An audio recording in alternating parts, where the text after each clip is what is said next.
আসসালামু আলাইকুম।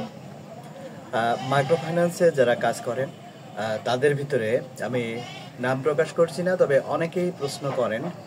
আপনারা ভিডিওর কমেন্ট সেকশনে দেখতে পারবেন যে অনেক অনেক কমেন্ট এই বিষয়ে আছে যে কিভাবে আমরা ওডি নিয়ন্ত্রণ করতে পারি, বা আমার অনেক বেশি ওডি পড়ে, ওভারডিউ পড়ে, তো সেই ক্ষেত্রে আমরা কিভাবে ওভারডিউ নিয়ন্ত্রণ করতে পারি, বা শিডিউল মিস হয় প্রচুর পরিমাণে, শিডিউল মিস কিভাবে নিয়ন্ত্রণ করতে পারি। তো এই সমস্ত এই জাতীয় অনেকগুলো কোশ্চেন আছে, সেইগুলোর অ্যান্সার নিয়ে আজকের এই ভিডিও। আশা করি না টেনে সম্পূর্ণ ভিডিওটি দেখবেন, তাহলে যারা মাইক্রো ফাইন্যান্সে বিভিন্ন প্রতিষ্ঠানে বা বিভিন্ন এনজিওতে কাজ করছেন তাদের জন্য যথেষ্ট ভালো হবে। দেখুন, মাইক্রো ফাইন্যান্সের রুলস অনুযায়ী, অর্থাৎ আপনার যে ইনস্টলমেন্টটা, সেই ইনস্টলমেন্টের রুলস অনুযায়ী, বিশেষ করে যারা ব্র্যাকের দাবিতে চাকরি করেন তাদের জন্য একটু স্পেশালি বলি যে দেখুন, এমন অনেকেই আছেন যে আপনার যে একটা নির্দিষ্ট কেন্দ্র দেখেন বা ভিও দেখেন, তো সেই ভিও বা কেন্দ্রে মনে করেন আপনার 50 জন সদস্য আছে, যেইটা আপনার প্রতিদিন কালেকশন করা লাগে। হ্যাঁ, তো এখন এই 50 জন সদস্যকে কালেকশন করা, সকাল 8:30টায় বা 9টার ভিতরে ভিওতে উপস্থিত হয়ে কালেকশন করে আবার 1টার সময় এসে আবার রিপোর্ট দেওয়া, এটা আসলে একটু কষ্টসাধ্য। তো সেক্ষেত্রে আপনি কি করতে পারেন, আপনি একটা টিপস ফলো করতে পারেন। সেটা কি?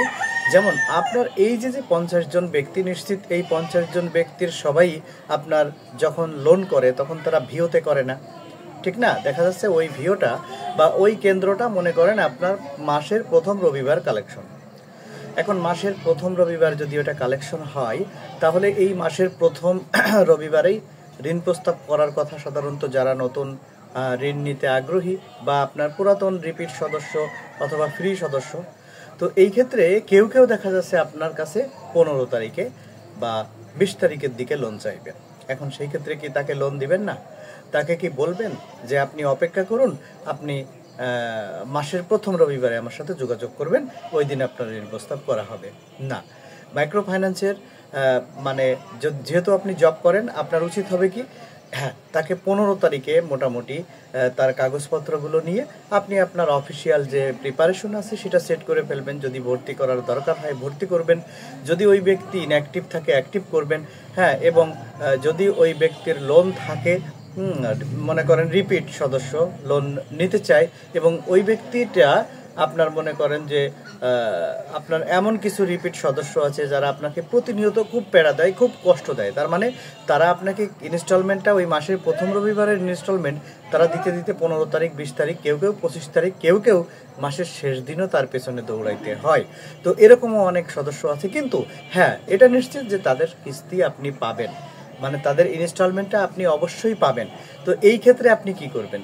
এই ক্ষেত্রে আপনার করা উচিত কি, ওই সমস্ত সদস্য আপনি কি বাদ দিয়ে দিবেন? না, আমার সাজেশন হচ্ছে না, আপনি বাদ দিবেন না।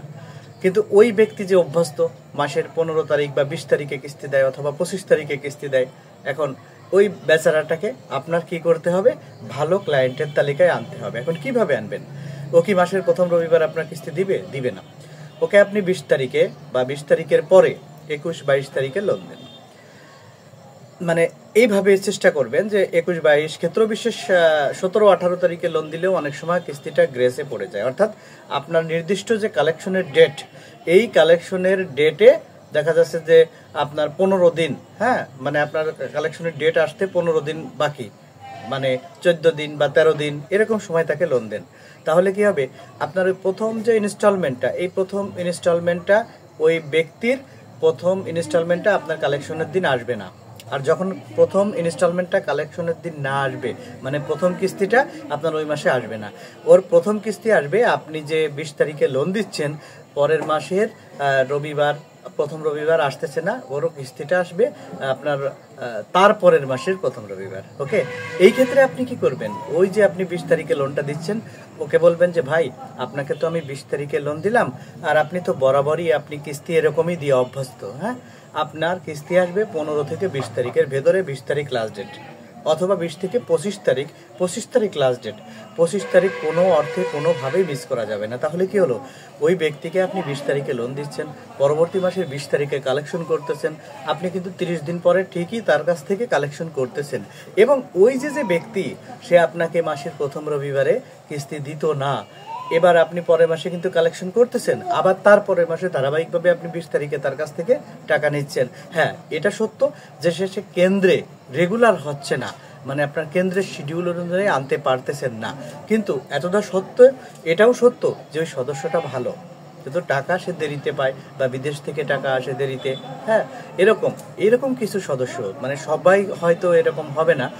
ওই যে 50 জন ভিওতে, এই 50 জনের ভিতরে হয়তো বা আপনার এরকম আছে 10 জন।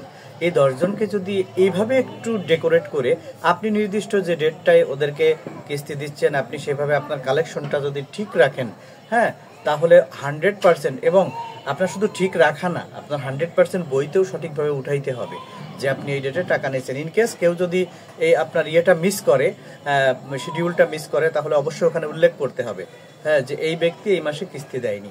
তাহলে এভাবে যদি করেন, তাহলে আপনার অনেক অনেক সদস্য ধরে রাখতে পারবেন, বাদ দেওয়া যাবে না বা বাদ দিতে হবে না।